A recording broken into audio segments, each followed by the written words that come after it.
আসসালামু আলাইকুম। আজকে জুমার দিন সম্পর্কে কথা বলবো।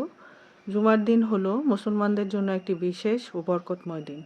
এই দিনে কিছু সুন্নত আমল আছে যেগুলো করলে আপনি পেতে পারেন অনেক সওয়াব।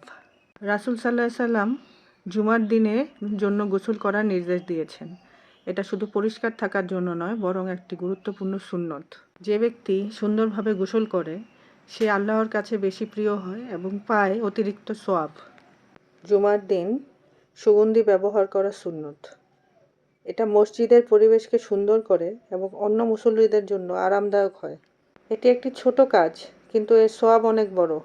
রাসূল সাল্লাল্লাহু আলাইহি সাল্লাম বলেছেন, জুমার দিনে আমার উপর বেশি বেশি দুরূদ পাঠ করো। এই দিনে দুরূদ পড়লে তার রাসূল সাল্লাল্লাহু আলাইহি সাল্লামের কাছে পৌঁছে যায় এবং আপনি পান অগণিত সওয়াব বা রহমত। একবার ভাবুন তো, এই ছোট ছোট আমলগুলো না করলে আপনি কত বড় সওয়াব মিস করছেন। আসুন এই জুমা থেকে এই সুন্নতগুলো পালন করি। আল্লাহ আমাদের সবাইকে তৌফিক দিন।